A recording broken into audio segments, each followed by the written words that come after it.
let's talk about landing pages. So nowadays, traffic is a commodity, right? You can simply pump a loads of money into paid ads and you'll get traffic. But traffic alone isn't going to grow your company, nor is it going to help you hit your growth targets. Now, over the last few years, I've spoken with hundreds of marketers in the SaaS space, and a common challenge I've seen across the board is that they're struggling to convert that traffic into leads and sales opportunities. So in this video, I'm going to be going through how you can convert more traffic into sales opportunities and also just get a better return on your advertising budget through the use of high converting landing pages. Now, if you don't know who I am, my name's Liam. Welcome. Over the last few years, I've worked in the SaaS space, both as an employee and nowadays as the founder of DigiSeed. And we exclusively work with B2B SaaS companies, helping them reduce their CPAs and customer acquisition costs through the use of high converting funnels. And as it says on the screen, if we work together, we'll either beat your current funnel performance or you don't pay it. And that's 100% guaranteed. So let's jump into it. So what we're going to be talking about is the difference between a landing page and a homepage. This is a question I get asked about all the time. Why landing pages are important and the anatomy of a high converting landing page. So we've broken down some key principles that you should consider when building landing pages, and we've got some examples that we'll be talking through as well. So really quickly, what's the difference between a landing page and a web page? So fundamentally, at a really basic level, they are the same thing. They are all web pages that are hosted on the internet. The difference lies in how they're used. So landing pages are generally used for a specific purpose or goal, whereas websites have multiple purposes and goals, right? So if you look at a landing page, some examples of landing page use cases are for like lead magnets or for specific campaigns. Perhaps you want to talk about a specific type of content, whereas a company website, you go there, you can learn about a company's products, you can learn about the pricing, you can read blogs, you can look at the careers portal, all of these different things, these different purposes it serves. So there's sort of a key distinction there of what they're used for. And this document will be in the description if you want to take a look and just look at these graphics that highlight the differences. Now, why are landing pages important? Well, they are a critical part of your overall funnel, right? And your funnel is the journey that attracts, educates prospective customers, and ultimately converts them into customers. And I talked about this in a previous video. You've got, roughly speaking, you've got like the 3 stages of a funnel, very high level, sort of top of funnel, where you're pouring that traffic into. This is where you have like awareness campaigns, awareness plays. You then get people into your funnel. This is where they're sort of considering you. And then ultimately, they come out the bottom. This is when they convert. And you're using different tactics, messaging and approaches depending on what stage in the funnel they are. And just as you would tailor your pitch or your approach on a sales call or a physical in-person meeting, the message and tactics used throughout your funnel should also be tailored to your audience, right? It's no different. You're still selling. And company websites absolutely fail to do this. One, they are static. So generally speaking, from my experience and from working with SaaS companies and speaking to them, there's minimal experimentation that happens on a SaaS company's website, right? They don't really update them too often. They're running no experiments or split tests.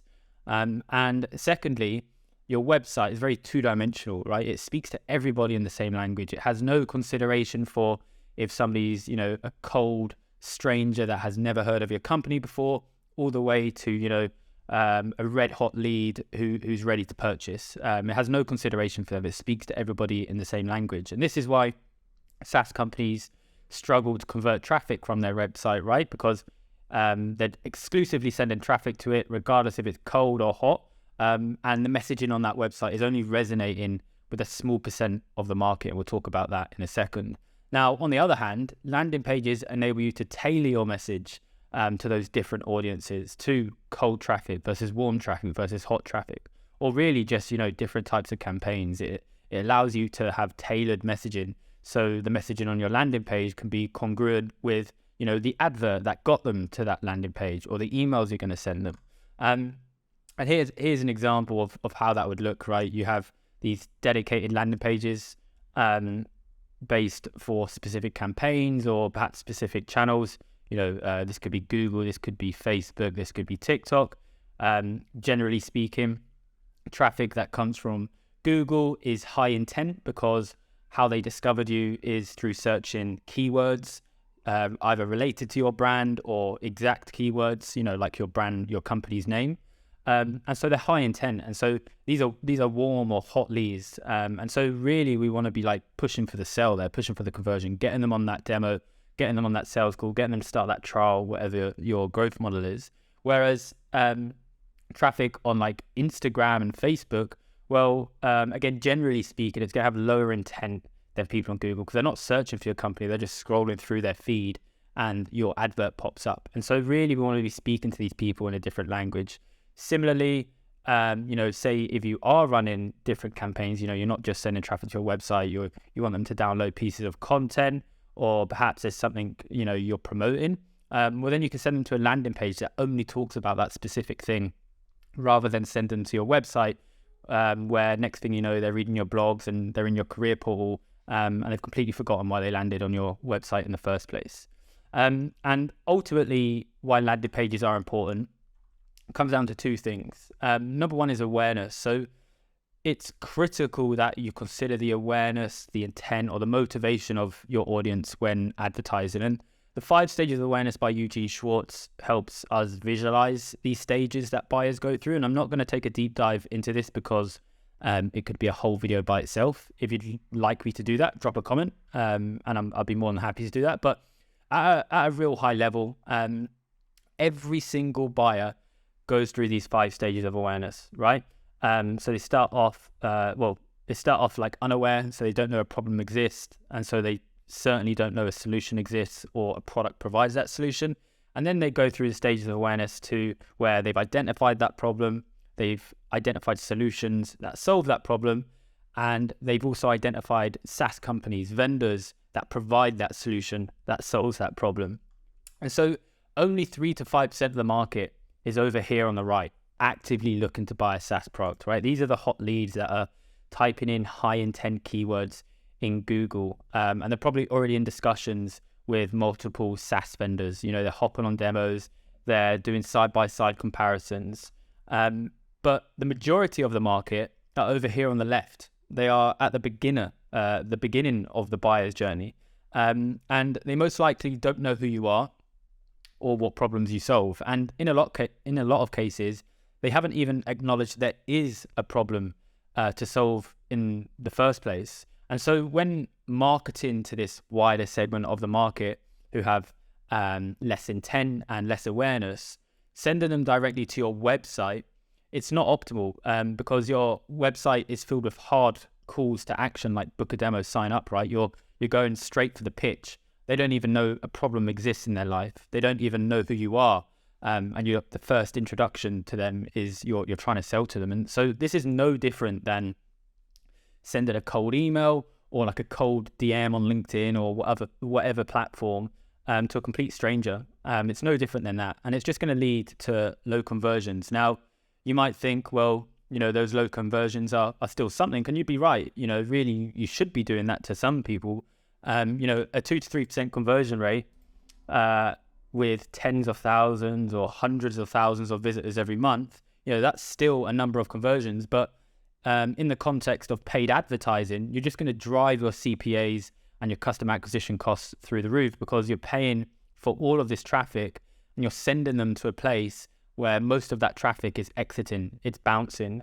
And so you're only getting really a few conversions. And further to that, all your competitors, everyone else in the market is also advertising to that 2 to 3% of the market, right? It's not a blue ocean. Every single other company that is advertising is selling, is trying to fight for that segment of the market's attention. And really it's inefficient because you're basically pouring water into a bucket with holes, right? Your website is the bucket because you're sending them to a place that isn't considering their awareness, and it's just speaking to everyone in the same language. It's just selling to everyone. And so it's just not going to resonate with the wider market. Now, like I said, the majority of the market are over here on the left.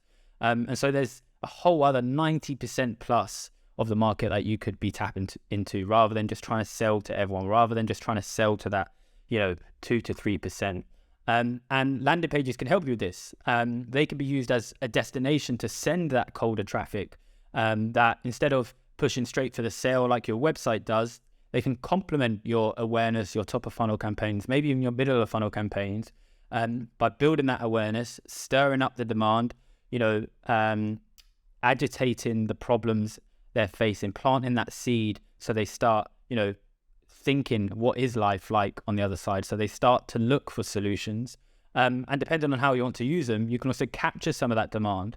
Instead of sending all of your traffic to a website where, 80% plus of people are going to bounce from, you can instead send them to landing pages and capture some of that intent through like lead magnets, where, you give us your contact details and you can opt in, or you can do exit intent pop-ups. The point being, you can capture some of that demand and nurture them. And so when they are in a position to buy, you're there, you stay top of mind, you've added value. And some ways you can do that, like I said here, content downloads, lead magnets. Again, could do a whole other video on this. I think there's some stigma attached to lead magnets, but when done right, they could be really, really powerful. It's not just about creating another ebook or another webinar. It's about, really speaking to those pain points and desires that your customer avatar has and positioning it as something really valuable. It could just be a video that, agitates the problem they're having, again, plants that seed. It doesn't have to be a salesy product demo. Or it could just be ungated resources. Companies have different approaches. I know there are split opinions on gated versus gated. But it could just be, you're providing resources that, again, talk about that problem, start mentioning the solution, showing statistics, research of the solution being implemented.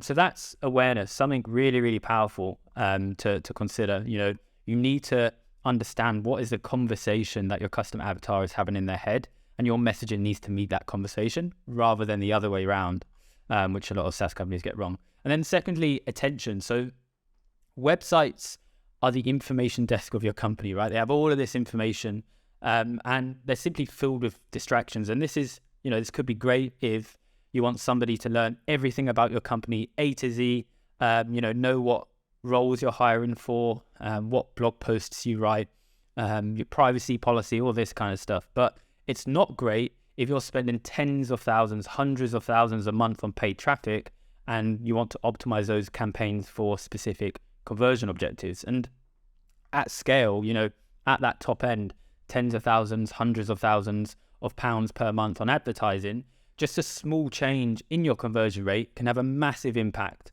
And so every second of your traffic's attention, the attention of those visitors you're sending to your website is precious, and it should be channeled towards your primary call to action, whatever that is for your campaign, right? The average person has a shorter attention span just because of, the type of content we're consuming nowadays, and we're always being bombarded with ads. And so every second is precious. And so you really want to be channeling that to the right places, rather than sending them to that website and then getting distracted with, irrelevant content and irrelevant call to actions.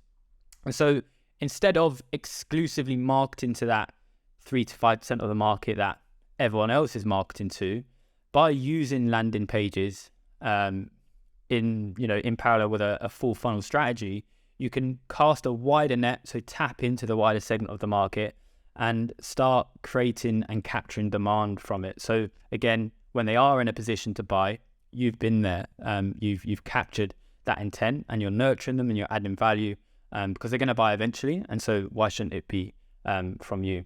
Now, improving conversion rates is one thing. That's one outcome from using landing page, but it's also about increasing the efficiency of your marketing spend. Paid advertising can be really expensive. And so again, at scale, using mechanisms like dedicated landing pages can really bring those CPAs down. And the great thing about this is you're not really changing the inputs, right? You're still spending X amount of dollars or pounds per month on paid advertising, but you've greatly impacted the outputs, the outcomes. And so it's similar inputs, but far greater outputs, which is kind of the type of business decisions we want to be making all the time, right? It's like low effort, big impact.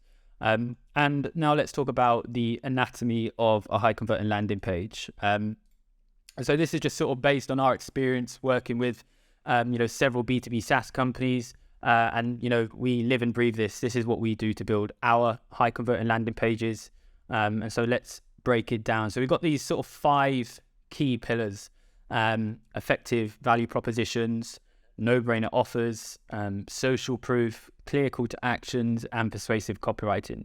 And so let's drill down into these and take a deeper look. So effective value prop. So what you want to do here is you want to help visitors understand what you do and how it benefits them. People only buy SaaS products to solve a problem or to achieve some desired outcome. And so you need to be really clear about what that visitor is getting. You need to pass the what's in it for me test, because that's what people are asking when they come across you, especially if they're cold traffic and they've never heard you before. You really only have a few seconds to answer these questions. And so you want to answer, what do you do? How do you do it? And why should I trust you? These are the questions that visitors are asking when they land on your website. And so here's an example of this in the wild. Here's a landing page we actually built for Wizard. And so here we can see in the headline, so this is above the fold, this is the first thing a visitor sees when they land on this landing page. And so we're capturing their attention straight away. We're talking about the outcome. We've actually highlighted it in a different color so it pops out.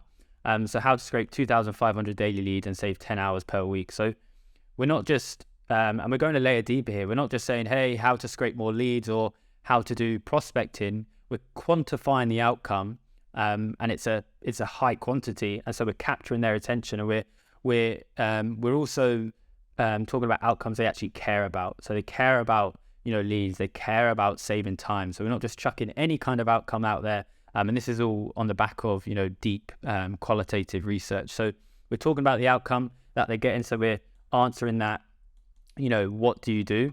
We're then asking the how do you do it by talking about the mechanism. So how are we going to teach them to become a LinkedIn wizard? Well, it's through this step-by-step guide. And then again, in above the fold, we're building that trust, which is answering this question: why should I trust you? Well, because we've worked with some of the biggest tech companies in the world. And so that adds instant credibility, right? And so these little levers are going to increase your opt-in rate on this landing page. So value prop, really, really important. Could do a whole other video about this as well as on how to develop a good and effective value proposition. So let's move on to the next. So no-brainer offer. So really an offer is something you give the market in return for their attention or money. So it doesn't necessarily have to be, buying your product. It's really just something you give in a mutual exchange. Now, what makes an offer a no-brainer is when the perceived value of that offer greatly outweighs any associated costs. So also known as a bargain, right? It's as close as to a win-win situation as you can make it. And so it'd be silly to refuse it. And again, how do we make these? So the high perceived value, so you're stacking the value. It's not just, hey, download this, or hey, book a demo, or hey, buy our product. It's positioning it as irresistible. We're reducing risk where necessary or where possible. And I'll talk through that an example in a second. And it delivers a specific outcome. People know exactly what they're getting and the exact price they have to pay. Again, doesn't necessarily have to be money, could be just time. And so here's a really good example by a SaaS company called Vendor. And I've highlighted a few areas, but this is a really good example of risk reversal in the wild. And you don't see many companies bold enough to do this. And so they're offering a money-back guarantee with their pricing. And as it says here, or we'll cut you a check. No, really. And I've highlighted it under here as well. And so we can see there are 3 different plans: 36K, 78K, and 128K. And as you can see, the savings guarantee is underneath. And so if we look straight to the enterprise plan, 120K, a 360K plus savings guarantee. So they're quite literally guaranteeing 3x ROI, which is crazy, right? If it doesn't reduce the anxiety of your purchase, it's certainly going to build curiosity and get you to learn more, right? To book that demo just to figure out if it's true or not. And so this is working really well with these guys. These guys have grown massively over the last few years. So a great example of how to build a no-brainer offer. And so you just need to be thinking, how can we increase that perceived value of what we're offering? What can we add in?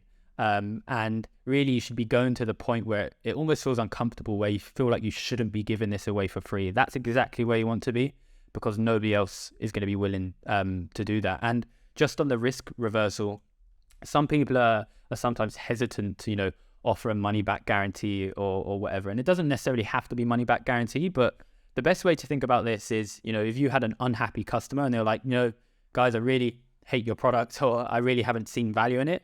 I'd like to have my money back. You'd probably oblige that. You'd probably say yes. And so it's no different. And so you shouldn't be scared to do it, because again, your competitors probably won't do it. And so it's a great opportunity for you to stand out. And then social proof. So really, really powerful psychological trigger. You should be using this everywhere. Probably do a separate video on that. And so this is how you build trust with your visitor, right? Really, really important. People are likely to buy from you when they know you, they like you, and they trust you. And so trust is really important, especially when it comes to business where, products can be really expensive. And so how you do this is sharing reviews, testimonials, case studies. Sometimes it can just be short and snappy. Case studies are great if your product is like higher ticket, it's more expensive, enterprise, perhaps technical. And so you really want to dig into the detail of the benefits that were delivered. Here's an example from Cognizant, showing some social proof on a dedicated book a demo page. And there's nowhere more important than showing social proof than this page, right? Just as they're about to book a sales call, you really want to get them over the edge. So they're showing some G2 reviews here, which is a tech review platform. This is really powerful because, generally speaking, the reviews on this platform are unbiased because it's a third party. And so really you've had no influence on these reviews. And so it just holds a bit more weight. And then we can see, trusted by 1,800 revenue teams. So, wow, okay, this product's pretty good. A lot of companies are using it. And, if you're in the SaaS space, you'll definitely recognize some of these logos as well. So holds a lot of weight, especially when it's so close to this conversion event. You really want to be pulling out the stops. And then clear call to action. So, of course, every marketing campaign you have should really have a conversion objective in mind. What is the goal? What is the objective? What are you trying to get people to do? And that needs to be clear. Clarity, again, really important trigger to use in your funnel. So you want to clearly guide visitors to your desired action. Now, how can you do that? Visual hierarchy. So keeping all the important stuff to the top of your landing page. The lower it is on the landing page, the less likelihood of somebody seeing it. And a great way to monitor that is through heat maps. And so your call to action button should stand out. It should be really obvious on what the action or what action the visitor has to take. And you want to be showing this call to action above the fold. So going back to here, if you're not familiar with what the above the fold is, actually we've got an example here. It's the first sort of screen that they see when they land on that landing page. So you want to have the call to action there. And as we can see in this example by Wizard again, it's very clear what the call to action is here, right? Where we want people to get access to whatever we're offering them here. And so all the call to actions are consistent, they stand out, and there's no sort of confusion or friction to those call to actions. Moving on then, so persuasive copywriting, very, very powerful and a massively overlooked part of marketing. In a digital world, copywriting is really your sales team in written format, right? It's how you persuade, it's how you captivate an audience. And so should definitely be putting the effort in there. And so what we want to be doing here is tapping into our customer avatars' desires and pain points. But to tap into those pain points and desires, we first have to identify what they are, right? And so you do this through qualitative research. We do a lot of this with our clients that we work with. Ultimately purchase decisions are made by humans. And so you want to speak to those humans. Why did they buy? What desires do they have? What motivations do they have? And you'll be really surprised the type of insights you can gain from that. And if you want a sort of template of some questions to ask, just shoot me a message and I'll be happy to send that across. PIS Framework. So we don't want to just be pitching people, talking about how great we are. We always want to be sort of agitating the pain they're experiencing, which is the P. And then A is the agitating part. So we want to, here's the problem. We then want to agitate it. Here's what will happen if you don't solve that problem. What are the sort of negative outcomes that will lead to? And you don't want to be all doom and gloom. Obviously, there are techniques to that. And then you want to introduce a solution. So here's the problem. Here's what will happen if you don't solve that problem. Oh, by the way, you don't have to have that problem anymore. Here's how it can be solved. Lots of frameworks you can use. PIS is just sort of a very basic one. And most importantly in copywriting is you want to speak in your custom avatar's language. You want to use words that they would use. You don't want to use buzzwords and tech jargon unless, that's what they use. You really just want to speak in, plain Jane English, not try to sound smart. You want to speak in a language that resonates to them and makes them feel understood. And some examples of that. So here's an example on a SaaS company's website where we're tapping into those pain points and desires. And so these were all identified through qualitative research, through actually speaking to the customer avatar, doing market research. So let's go through a couple of examples, like how to build a complete picture of decision makers in minutes. So users here were using other B2B data platforms, and they were just struggling to get, other data points on those prospects. How to improve email deliverability. So this is a very specific pain point. With bad data, if you've used, lists, if you've used data platforms, you're probably familiar with, bad data where you put in an email, you send it, and it comes back as a bounce. It's a really big pain point that you wouldn't really understand unless you were doing that yourself or you did that qualitative research. And then a few other outcomes that they cared about. So that's the anatomy of a high converting landing page. Again, if you want to see this, happy to send it over. But landing pages in general, really, really powerful mechanism to use when paid advertising, especially at that scale. Instead of trying to sell to that minority of the market, they enable you to sort of generate demand from the wider market and also capture some of it, because ultimately these people are going to go through that buyer's journey and purchase. It's just about what vendor has added value, stay top of mind and built authority with them. So I hope you found that valuable. If you did, please leave a like and subscribe. These videos take me several hours to prepare. And if you have any suggestions for future videos, please put a comment below. I'd love to hear it. All right, see you on the next one.